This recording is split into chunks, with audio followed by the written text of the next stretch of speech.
चलिए स्टार्ट करते हैं हमारा इलेक्ट्रिसिटी। सबसे पहले सभी को हेलो, कैसे हैं आप लोग? आई थिंक कि सब लोग अच्छे होंगे। ठीक है, मैं सिर्फ अंकित सिंह। आज हम लोग पढ़ेंगे अपना इलेक्ट्रिसिटी के बारे में। किसके बारे में? इलेक्ट्रिसिटी के बारे में। चलिए तो इलेक्ट्रिसिटी के बारे में स्टार्ट करते हैं। कह रहे हैं कि सबसे पहले पढ़ना है हमें चार्ज के बारे में। किसके बारे में पढ़ना है? चार्ज के बारे में। आप एक चीज़ समझ लो, ठीक है, इलेक्ट्रिसिटी में दो पार्ट्स हमें क्या होते हैं? पढ़ने होते हैं। कौन से पार्ट्स? दो पार्ट्स पढ़ने होते हैं। तो इलेक्ट्रिसिटी में आपको दो पार्ट्स पढ़ने होते हैं। एक मिनट, हाँ, इलेक्ट्रिसिटी में आपको दो पार्ट्स पढ़ने होते हैं। इलेक्ट्रिसिटी में आपको दो पार्ट्स पढ़ने होते हैं। कौन कौन से? एक आपका पढ़ना होता है स्टैटिक, और एक आपका पढ़ना होता है करंट। क्या पढ़ना होता है? करंट। तो हम लोग जो पढ़ रहे हैं वो अभी कौन सा पढ़ रहे हैं? स्टैटिक इलेक्ट्रिसिटी पढ़ रहे हैं। कौन सा इलेक्ट्रिसिटी पढ़ रहे हैं? स्टैटिक इलेक्ट्रिसिटी पढ़ रहे हैं। ठीक है, चलिए स्टार्ट किया जाए। स्टैटिक इलेक्ट्रिसिटी अपना, स्टैटिक इलेक्ट्रिसिटी में सबसे पहले हमें पढ़ना है चार्ज के बारे में। अब चार्ज क्या होता है? तो कह रहा है कि व्हेन द बॉडीज रब टुगेदर इट एक्वायर्स चार्ज। जब भी कोई दो बॉडी को आपस में रब किया जाता है, रब का मतलब घर्षण किया जाता है। जैसे ये एक बॉडी है, ठीक है, इसको दूसरे बॉडी के साथ क्या किया जाए? रब किया जाए। यहाँ पे क्या किया जा रहा है? रब किया जा रहा है। तो ये क्या एक्वायर कर लेगा? चार्ज एक्वायर करेगा। क्या एक्वायर करेगा? चार्ज एक्वायर करेगा। नो मैटर वो चार्ज पॉजिटिव है कि निगेटिव है। उसके बाद कह रहा है कि बेंजामिन फ्रैंकलिन, आपने नाम तो सुना ही होगा। इन्होंने सबसे पहले चार्जों के बारे में बताया था कि चार्ज कितने प्रकार के होते हैं? दो। एक हमारा होता है पॉजिटिव और एक हमारा होता है निगेटिव। उसके बाद कह रहा है कि like charger repel each other. Like charges repel each other का मतलब ये है, ठीक है, आप इस फिगर में देख पाओगे कि जो माइनस माइनस चार्ज है, ठीक है, जो माइनस और माइनस चार्ज है वो एक दूसरे से क्या जा रहे हैं? दूर जा रहे हैं। क्या जा रहे हैं? दूर। बट अगर एक माइनस है और एक प्लस है तो वो एक दूसरे के क्या आ रहे हैं? पास आ रहे हैं। क्या आ रहे हैं? पास आ रहे हैं। ठीक है, तो like charges repel each other, unlike charges attract each other. समझ में आया आपको? समझ में आया ना? वही लिखा है कि unlike charges attract each other. चलिए अब हम पढ़ेंगे surface density of charge. Surface density of क्या होता है? चार्ज क्या होता है? कह रहा है कि it is defined as the amount of charge per unit area on the surface of conductor. कोई भी कंडक्टर का सरफेस है, ठीक है, तो उस पर कितना चार्ज है, और जैसे कि इस चीज को ऐसे समझिए, ठीक है, कि एक मान लेते हैं हमारे पास कोई सरफेस है, ठीक है, इसका अपना कुछ एरिया होगा, इसका अपना कुछ क्या होगा? एरिया होगा। मान लेते हैं कि इसका एरिया 5 मीटर स्क्वायर है, ठीक है, और इस पे अपना कोई चार्जेस होके, जैसे मान लेते हैं कि क्यों हमारे पास कितना है? कितना है? 6 कूलम है। कितना है? 6 कूलम है। तो अब हमें सरफेस डेंसिटी, सरफेस डेंसिटी कैसे निकालेंगे? Number of charges by area, यानी हम 6 कूलम बाई 5 मीटर स्क्वायर, यानी हमारा हो जाएगा 6/5 कूलम पर मीटर स्क्वायर। ठीक है, ये हमारा कैसे निकल गया? सरफेस डेंसिटी निकल गया। ओके, चल,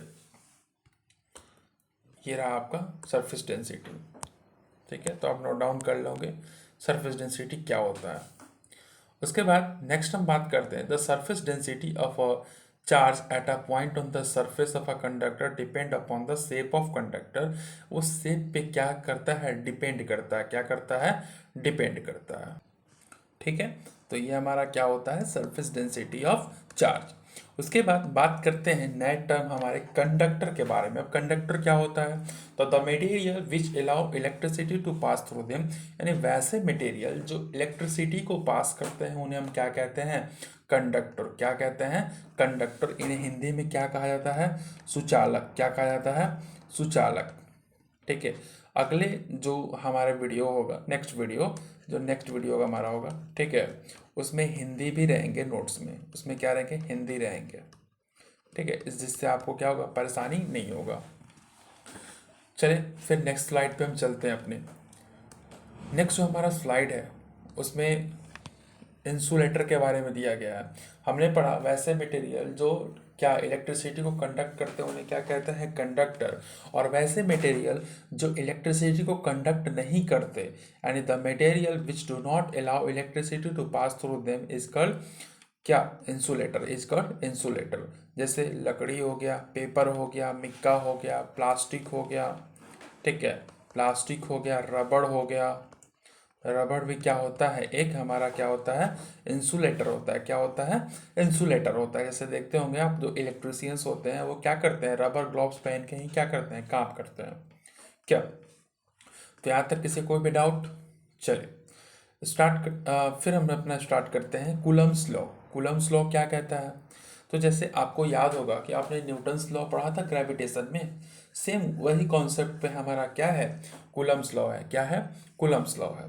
कहता है according to this law the force of attraction और रिपल्सन, जो फोर्स होगा अट्रैक्शन और रिपल्सन किसके बीच का, between two charges as at rest, जो चार्जेस रेस्ट में हो, is directly proportional to product of their magnitude and inversely square to the distance between them। इस चीज़ को आप ऐसे समझिए, ठीक है, कि ये दो चार्जेस हैं, क्या, Q1 और Q2, Q1 और Q2, इनके बीच का डिस्टेंस कितना है, R। क्या है, R। तो अब इस चीज़ को ऐसे समझिए दूसरे स्लाइड पे, ठीक है, कि ये दो चार्जेस हैं। थोड़ा बड़ा करके दिखा लेता हूँ। हाँ,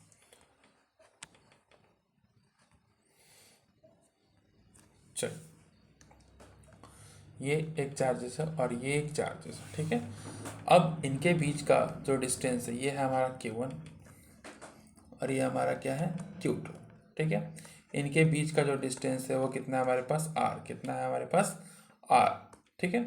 तो न्यूटन्स जो कूलम्स लॉ है उसका कहना है कि इनके बीच का जो फोर्स होगा, चाहे वो अट्रैक्शन का हो चाहे वो रिपल्सन का हो, वो क्या होगा, डायरेक्टली प्रोपोर्शनल होगा Q1 इंटू Q2 के, और इन्वर्सली प्रोपोर्शनल होगा किसके, 1/r² के, किसके, 1/r² के। अब क्या होगा, अब होगा कि दोनों को हम मिला देंगे, यानी F is directly proportional to Q1 into Q2/r²। अच्छा, प्रोपोर्शनलिटी के साइन को हटाएंगे तो एक क्या आएगा हमारे पास, क्या आएगा, constant K is equal to Q1 into Q2/r² होगा, ठीक है।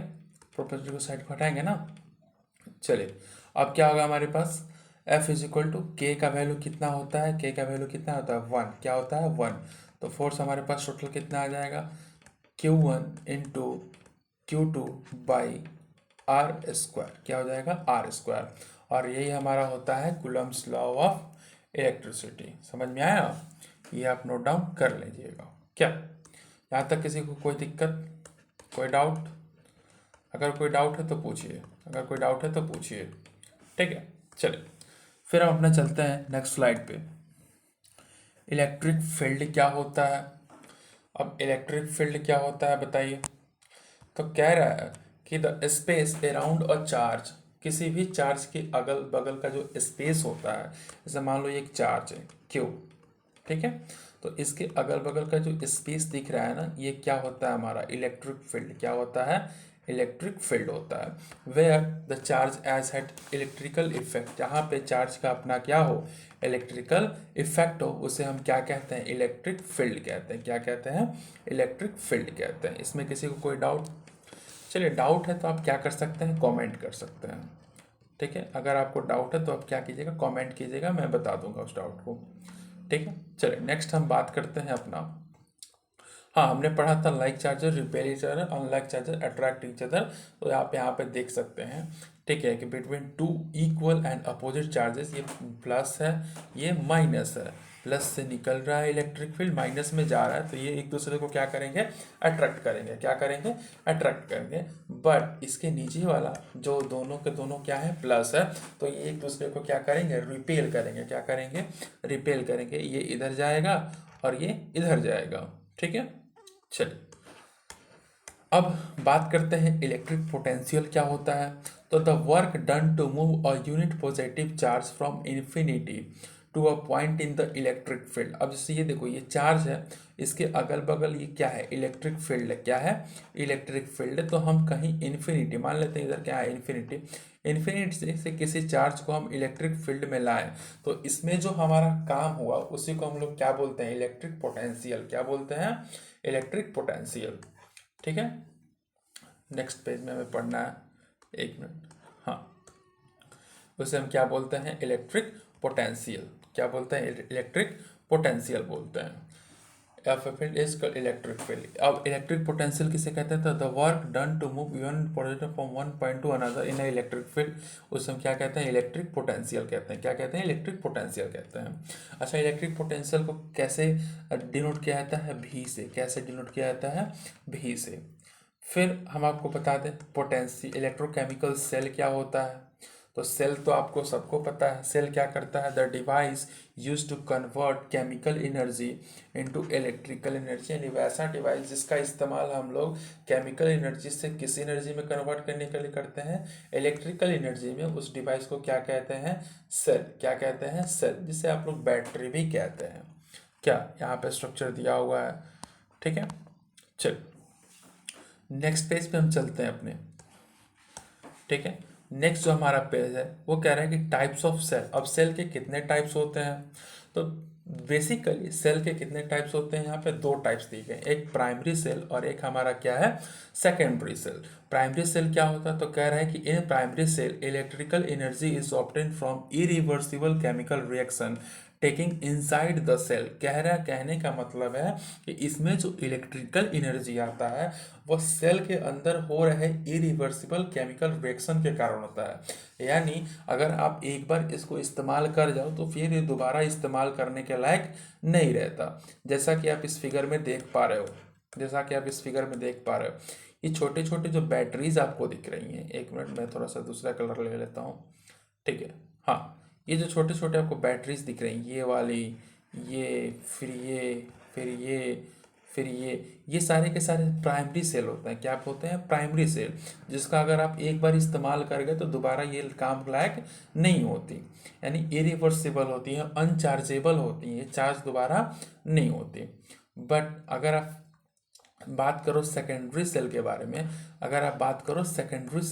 तो सेकेंडरी सेल क्या होता है, तो a secondary cell is that which has to be charge first from an external source and then can be use to draw current. यानी सबसे पहले सेकेंडरी सेल को हमें क्या करना पड़ता है, चार्ज करना पड़ता है। क्या करना पड़ता है, चार्ज करना पड़ता है, और तब हम इसका इस्तेमाल कर पाते हैं। जैसे हमारे घर में जो इन्वर्टर बैटरी होती है, जैसे ये टाइप की बैटरी, ये देखिए, ये वाली बैटरी, ये वाली बैटरी, ये वाली बैटरी, ये वाली बैटरी, सब सारे के साथ क्या है, चार्जेबल बैटरी है। और इन्हीं को हम लोग क्या बोलते हैं, सेकेंडरी सेल। क्या बोलते हैं, सेकेंडरी सेल बोलते हैं। यहाँ तक किसी को भी कोई डाउट नहीं है। चलिए आगे चलते हैं अपने, ठीक है। अगला जो हमारा स्लाइड है वो है करंट। अब देखिए यहाँ से हमारा शुरू होता है करंट एंड इलेक्ट्रिसिटी। क्या शुरू होता है, करंट एंड इलेक्ट्रिसिटी शुरू होता है, ठीक है। चलिए करंट, अब करंट क्या होता है, कह रहा है कि the rate of flow of charge per unit time through a specific area is called current. उसको हम लोग क्या बोलते हैं, करंट बोलते हैं। क्या बोलते हैं, करंट। अब इस चीज़ को ऐसे समझिए, ठीक है, कि आपके पास एक कंडक्टर है। क्या है, कंडक्टर। ये क्या है, कंडक्टर है। कंडक्टर मतलब सुचालक, जहाँ से करंट क्या हो सकता है, फ्लो हो सकता है, ठीक है। इसमें से मान लेते हैं कि 6 कूलम चार्ज कितने टाइम में फ्लो हो रहा है, टाइम मान लेते हैं हमारा 2 सेकंड में फ्लो हो रहा है। क्या, तो यहाँ पे करंट कितना होगा, I is equal to Q by T, इसका क्या होता है, फॉर्मूला होता है। यानी 6 कूलम बाई 2 सेकेंड कैंसिल हो जाएगा, 3 कूलम पर सेकेंड यहाँ पे करंट क्या हो रहा है, फ्लो हो रहा है। और आपको भी पता है कि करंट का ऐसा यूनिट क्या होता है, एम्पियर। क्या होता है, एम्पियर। 3 एम्पियर का करंट इसमें क्या हो रहा है, फ्लो हो रहा है, ठीक है। चलिए इस चीज़ को यहाँ पे बताया गया है कि करंट क्या होता है, ठीक है। उसके बाद हमने देखा कि करंट का फॉर्मूला क्या होता है, I is equal to Q by T. Its SI unit is coulomb. इसका ऐसा यूनिट क्या होता है, कूलम पर सेकंड, जो हमने अभी देखा। और इसे हम क्या कहते हैं, एम्पियर कहते हैं। क्या कहते हैं, एम्पियर कहते हैं, ठीक है। समझ में आया करंट क्या होता है।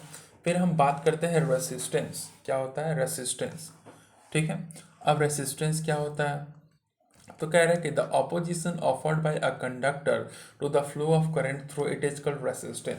जाहिर सी बात है कि अगर आप जीवन में आगे बढ़ रहे हो तो आपको पीछे ढकेलने वाला भी क्या है, कोई ना कोई है। तो वो आपके जीवन में क्या पैदा करता है? रेसिस्टेंस। क्या पैदा करता है? रेसिस्टेंस। ठीक है, तो आप इस फिगर के माध्यम से देख रहे हो ये क्या है, पूरा का पूरा कंडक्टर है। यह क्या है? पूरा का पूरा कंडक्टर है। इधर से वोल्टेज किसको फ्लो करने को कह रहा है? करंट को कह रहा है कि तुम फ्लो करो। बट देखिए यहाँ पे रेसिस्टेंस क्या कर रहा है? इसको बीच में रोक दिया है। तो रेसिस्टेंस का काम क्या होता है? फ्लो ऑफ करंट को क्या करना? रेसिस्ट करना, रोकना। समझ में आया इतना? क्यों होता है? तो आपको भी पता है कि कभी भी अगर हम कहें कि मतलब करंट फ्लो कर रहा है, इसका मतलब क्या है? वहाँ पे इलेक्ट्रॉन्स क्या कर रहे हैं? फ्लो कर रहे हैं। और जब इलेक्ट्रॉन्स फ्लो करेंगे तो क्या होगा? आपस में कोलाइड होंगे। जैसे मान लो ये इलेक्ट्रॉन, ये और ये और ये, अब एक दूसरे के साथ ये क्या करेंगे? कोलाइड करेंगे। क्या करेंगे? कोलाइड करेंगे, कोलिजन करेंगे। और इसी कोलिजन के कारण क्या पैदा होता है? हमारा रेसिस्टेंस। क्या होता है? रेसिस्टेंस। रेसिस्टेंस का यूनिट क्या होता है? ओम। रेसिस्टेंस का यूनिट क्या होता है? ओम, जिसको कुछ इस प्रकार भी क्या करते हैं? डिनोट करते हैं। समझ में आया? चलिए अगला हम पढ़ते हैं ओम्स लॉ। क्या पढ़ते हैं? Ohm's law. अब ओम्स लॉ क्या होता है भाई? तो कहता है कि at a fix temperature and intensity of light, अगर फिक्स टेम्परेचर हो और लाइट का इंटेंसिटी सेम हो तो जो पोटेंशियल डिफरेंस होता है, नेक्स्ट पेज पे चलते हैं। हाँ, जो पोटेंशियल डिफरेंस होता है वो डायरेक्टली प्रोपोर्शनल होता है किसके? किसके डायरेक्टली प्रोपोर्शनल होता है? करंट के। किसके डायरेक्टली प्रोपोर्शनल होता है? करंट के। आप देख पा रहे हो कि जो potential difference is directly proportional to the current flowing through the conductor. यानी इसको, इस चीज़ को आप ऐसे समझ पाइएगा, ठीक है, कि V जो होता है, एक मिनट में थोड़ा और जूम कर देता हूँ। हाँ, भी डायरेक्टली प्रोपोर्शनल होता है किसके? आई के। किसके? आई के। और इसे हम क्या कहते हैं? Ohm's law. क्या कहते हैं? Ohm's law. क्या कहते हैं? ओम्स लॉ कहते हैं। अब भी को अगर प्रोपोर्शनलिटी को हटाएंगे तो क्या आएगा हमारे पास? एक कांस्टेंट आएगा, आर और आई। आर क्या है? यहाँ पे कांस्टेंट है। क्या है? कांस्टेंट है। क्या है? कांस्टेंट है। और इसी को हम लोग क्या बोलते हैं? रेसिस्टेंस। क्या बोलते हैं? रेसिस्टेंस। प्रतिरोध इसे बोला जाता है। इसे क्या बोलते हैं? रेसिस्टेंस बोलते हैं। ठीक है, समझ में आया? रेसिस्टेंस कैसे निकालते हैं? इसका फॉर्मूला क्या होता है? चलिए, तो रेसिस्टेंस समझ में आया क्या होता है। अब हम बात करते हैं अपना कंडक्टेंस। कंडक्टेंस क्या होता है? तो कह रहा है कि the reciprocal of resistance is called conductance. यानी कंडक्टेंस को हम डिनोट करते हैं जी से, और जी का मतलब होता है 1/r। क्या मतलब होता है? 1/r। यानी जो रेसिप्रोकल होता है रेसिस्टेंस का, आर का मतलब यहाँ पे क्या है? रेसिस्टेंस। क्या है? रेसिस्टेंस। तो जो रेसिस्टेंस का रेसिप्रोकल होता है उसे हम लोग क्या कहते हैं? कंडक्टेंस। क्या कहते हैं? कंडक्टेंस कहते हैं। अच्छा, एक बात बताओ, यहाँ पे 1/r लिखा हुआ है, ठीक है, मैं थोड़ा ज़रा बड़ा कर देता हूँ। यहाँ पे लिखा हुआ है 1/r लिखा हुआ है, यानी 1/ओम। तो अगर हम इसको ऊपर भेजो तो क्या हो जाएगा? ओम पर मीटर होगा। ओम पर मीटर। तो कंडक्टेंस का ऐसा यूनिट क्या होता है? कंडक्टेंस का ऐसा यूनिट क्या होता है? ओम पर मीटर। देखो लिखा हुआ है ओम पर मीटर। ठीक है, resistance of a conductor is direct. अब देखो ये बहुत इंपॉर्टेंट चीज है। Resistance of a conductor is directly proportional to its length and inversely proportional to its cross section area. इस चीज को आप ऐसे समझो, ठीक है। आपके पास एक पाइप है, एक मिनट में आपको समझाता हूँ थोड़ा जूम करके, ठीक है। चल, जूम हो गया। आपके पास एक पाइप है, एक मिनट मैं थोड़ा सा इसको साइड में कर देता हूँ। हाँ, आपके पास एक पाइप है इतना बड़ा। तो ये क्या है आपका? कंडक्टर। ये क्या है? कंडक्टर। मान लेते हैं कि हमारा क्या है? ये कंडक्टर। ठीक है, इसमें से कुछ ना कुछ करंट क्या कर रहा होगा? फ्लो कर रहा होगा। तो मान लेते हैं हमारा आई करंट क्या कर रहा है? फ्लो कर रहा है। कहने का मतलब है कि जो यहाँ पर रेसिस्टेंस होगा, जो यहाँ पे क्या होगा? रेसिस्टेंस होगा। हमारे इसमें लिखा हुआ है डायरेक्टली कि जो यहाँ पे क्या होगा? रेसिस्टेंस होगा, वो डायरेक्टली प्रोपोर्शनल होगा इसके लेंथ के। इसके लेंथ के क्या होगा? डायरेक्टली प्रोपोर्शनल होगा। इसका मतलब ये है ठीक है, 1 मिनट में बड़ा कर देता हूँ। हाँ, चल, इसका मतलब ये है कि इसका जो लेंथ है, ये जो तार है, मान लेते हैं कि एल इसका क्या है, लेंथ है, क्या है, लेंथ है। अच्छा, इसका कुछ ना कुछ एरिया होगा, यहाँ पे कुछ ना कुछ क्या होगा, अपना एरिया होगा। ये मान लेते एरिया कितना है, ए है, क्या है, ए है। तो हमारा जो रेसिस्टेंस है, हमारा जो रेसिस्टेंस है वो डायरेक्टली प्रोपोर्शनल होता है एल के, यानी लेंथ के क्या होता है, डायरेक्टली प्रोपोर्शनल, और इनवर्सली प्रोपोर्शनल होता है किसके, एरिया के, किसके, एरिया के। यानी कहने का तात्पर्य ये है कि हम जितना लंबा तार लेंगे, हम क्या लेंगे, हम जितना लंबा तार लेंगे उतना ही लंबा, उतना ही ज़्यादा क्या होगा, रेसिस्टेंस होगा, उतना ही ज़्यादा क्या होगा, रेसिस्टेंस होगा। और अगर हम जितना ही बड़ा क्रॉस सेक्शन एरिया का तार लेंगे उतना ही कम क्या होगा, रेसिस्टेंस होगा, उतना ही कम क्या होगा, रेसिस्टेंस होगा। समझ में आया? यानी आर जो होता है वो डायरेक्टली प्रोपोर्शनल होता है एल के। एल यहाँ पे क्या है, तार का लंबाई, क्या है, तार का लंबाई। और आर यहाँ पे इनवर्सली प्रोपोर्शनल होता है 1/a। 1/a क्या है, तार में चौड़ाई जो होता है ना, ये वाला एरिया, उसी को बोलते हैं हम लोग क्रॉस सेक्शन एरिया। समझ में आया आपको? तो आर क्या होता है, आर डायरेक्टली प्रोपोर्शनल होता है किसके, एल के, और इनवर्सली प्रोपोर्शनल होता है किसके, एरिया ऑफ क्रॉस सेक्शन के। आपको समझ में आया होगा? चल, आगे चलते हैं हम लोग, ठीक है, थोड़ी सी आगे बात करें इस पे। हाँ, ये तो हमने देख ही लिया अभी, फिर कहाँ आते हम लोग, हाँ, इसको समझाने के लिए पेज था, ठीक है। अब हम बात करते हैं अपना स्पेसिफिक रेसिस्टेंस या फिर रेसिस्टिविटी के बारे में। क्या, स्पेसिफिक रेसिस्टेंस या फिर रेसिस्टिविटी के बारे में हम क्या बात करेंगे, ठीक है, क्या बात करेंगे, स्पेसिफिक रेसिस्टेंस। सबसे पहले जानते हैं कि भाई रेसिस्टिविटी होता क्या है, ठीक है, रेसिस्टिविटी होता क्या है, ये जो वर्ड यूज हुआ है रेसिस्टिविटी होता क्या है। अभी हमने पिछले ही स्लाइड में देखा था, अभी हमने पिछले ही स्लाइड में देखा था कि आर जो होता है, देखिए यहाँ पे फिर से मैं बता देता हूँ, आर जो होता है वो इनवर्सली प्रोपोर्शनल होता है किसके, एरिया के। अच्छा, आप अगर प्रोपोर्शनलिटी के साइन को हटाओगे तो कुछ ना कुछ क्या आएगा, कांस्टेंट आएगा। यानी आर जो होता है वो किसके होता है, इज इक्वल टू 1/a। अच्छा, इसी को हम लोग क्या बोलते हैं, इसी को हम लोग क्या बोलते हैं, रेसिस्टिविटी। क्या बोलते हैं, रेसिस्टिविटी। आया बात समझ में? इसको हम क्या कहेंगे, रेसिस्टिविटी कहेंगे। समझ में आया? जब हम कभी प्रोपोर्शनलिटी के साइन को हटाएंगे तो हमारा एक कांस्टेंट आएगा और उसको हम लोग क्या कहेंगे, रेसिस्टिविटी। क्या कहेंगे, रेसिस्टिविटी कहते हैं। समझ में आया? इसे क्या कहते हैं, रेसिस्टिविटी कहते हैं, ठीक है। अब इसी पे डिपेंडेंट है हमारा कौन, इसी पे डिपेंडेंट है हमारा ये स्पेसिफिक रेसिस्टेंस। क्या है हमारा, स्पेसिफिक रेसिस्टेंस। अब भाई स्पेसिफिक रेसिस्टेंस क्या होता है, कह रहा है कि the reciprocal of resistivity is called conductivity, या फिर स्पेसिफिक रेसिस्टेंस उसको बोलते हैं। जैसे कि इसका अगर बात करें तो 1/μ, 1 जो हमारा कांस्टेंट था, अगर उसको हम कर देंगे तो हमारा क्या निकल जाएगा, स्पेसिफिक रेसिस्टेंस। क्या निकल जाएगा, स्पेसिफिक रेसिस्टेंस निकल जाएगा। आया बात समझ में? चलिए नेक्स्ट स्लाइड पे हम लोग मूव करते हैं। नेक्स्ट जो है हमारा वो कहता है combination of resistors. Combination of resistors में सबसे पहले हमें पढ़ना है कनेक्टेड इन सीरीज। अगर रेसिस्टर्स किस में कनेक्टेड हो, सीरीज में कनेक्टेड हो। इसका मतलब कुछ इस प्रकार से डायग्राम बना हुआ है, ये हमारे क्या है, रेसिस्टर्स हैं, ठीक है, जो किस में कनेक्टेड है, सीरीज में कनेक्टेड है।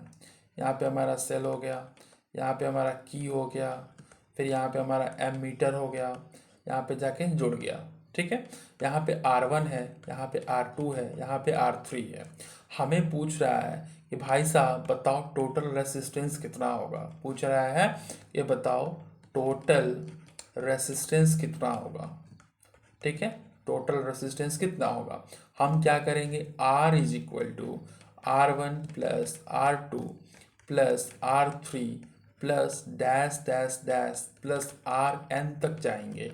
आर इन द सेंस कि जितने नंबर ऑफ आर होंगे यहाँ पे क्या करेंगे, लिखेंगे, तो हमारा टोटल रेसिस्टेंस क्या हो जाएगा, निकल जाएगा। बट ये किस में निकलेगा, सीरीज में। किस में निकलेगा, सीरीज में। जब हमारा सीरीज में कनेक्टेड होगा तो हम ऐसे निकालेंगे। ओके, समझ में आया। चलिए कुछ एग्जाम्पल भी देख लेते हैं। जैसे मान लेते हैं कि हमारे पास एक सर्किट है जिसमें कुछ रेसिस्टेंस है। ये हमारे पास क्या है, सेल है कि एमीटर और ये जुड़ गया, ठीक है। इसका रेसिस्टेंस है 3 ओम, इसका है 2 ओम, इसका है 4 ओम, ठीक है। तो हमें टोटल रेसिस्टेंस मालूम करना है। टोटल रेसिस्टेंस क्या करना है, मालूम करना है। तो हम क्या करेंगे, R is equal to R1 plus R2 plus R3 करेंगे ना। यानी 3 ओम प्लस 2 ओम प्लस 4 ओम करेंगे। कितना आएगा हमारे पास, 3 प्लस 2 5 प्लस 9 ओम। टोटल हमारे पास रेसिस्टेंस कितना आएगा, 9 ओम। क्योंकि ये किस में कनेक्टेड है, किस में कनेक्टेड है, सीरीज में है। किस में है, सीरीज में है। आया निकालने, सीरीज में कैसे निकालेंगे, ठीक है। सीरीज में कैसे निकालेंगे, आया समझ में। चलिए अब हम लास्ट अपना बात करते हैं कि भाई अगर पैरेलल में हो तो कैसे निकालेंगे। अगर कनेक्टेड इन पैरेलल, अगर पैरेलली कनेक्टेड हो तो कैसे निकालेंगे। तो ये भी बहुत सिंपल है, ठीक है। देखिए मान लेते हैं कि कुछ हमारे पास रेसिस्टर्स हैं जो कि हमारे किस में कनेक्टेड हैं, पैरेलली कनेक्टेड है।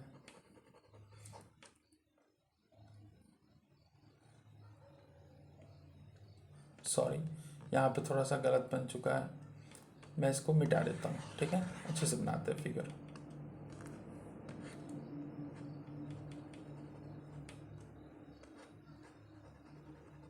एक यहाँ पे और एक हमारे क्या है, यहाँ पे है, ठीक है।